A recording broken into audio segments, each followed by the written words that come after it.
एक बार एक जंगल के निकट दो राजाओं के बीच घोर युद्ध हुआ।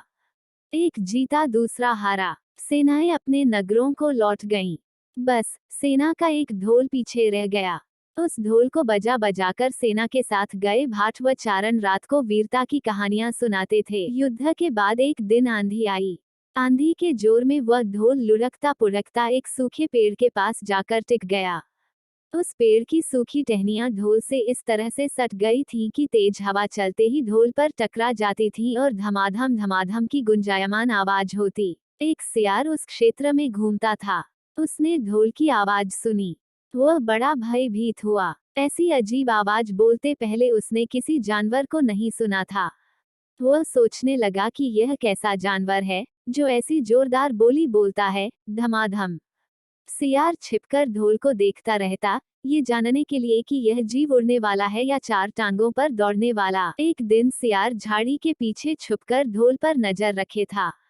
तभी पेड़ से नीचे उतरती हुई एक गिलहरी कूदकर ढोल पर उतरी। हल्की सी धम की आवाज भी हुई। गिलहरी ढोल पर बैठी दाना कुतरती रही। सियार बड़बड़ाया, ओह, तो यह कोई हिंसक जीव नहीं है। मुझे भी डरना नहीं चाहिए। सियार फूंक फूंक कर कदम रखता ढोल के निकट गया। उसे सूंघा। ढोल का उसे न कहीं सिर नजर आया और न पैर। तभी हवा के झोंके से टहनियां ढोल से टकराईं। धम की आवाज हुई और सियार उछलकर पीछे जा गिरा। अब समझ आया। सियार उठने की कोशिश करता हुआ बोला, ये तो बाहर का खोल है। जीव इस खोल के अंदर है। आवाज बता रही है कि जो कोई जीव इस खोल के भीतर रहता है वह मोटा ताजा होना चाहिए, चर्बी से भरा शरीर, तभी ये धम धम की जोरदार बोली बोलता है। अपनी मांद में घुसते ही सियार बोला, ओ सियारी, दावत खाने के लिए तैयार हो जा। एक मोटे ताजे शिकार का पता लगाकर आया हूँ। सियारी पूछने लगी, तुम उसे मारकर क्यों नहीं लाए? सियार ने उसे झिड़की दी, क्योंकि मैं तेरी तरह मूर्ख नहीं हूँ। वो एक खोल के भीतर छिपा बैठा है। खोल ऐसा है कि उसमें दो तरफ सूखी चमड़ी के दरवाजे हैं। मैं एक तरफ से हाथ डाल उसे पकड़ने की कोशिश करता तो वह दूसरे दरवाजे से न भाग जाता। चांद निकलने पर दोनों ढोल की ओर गए।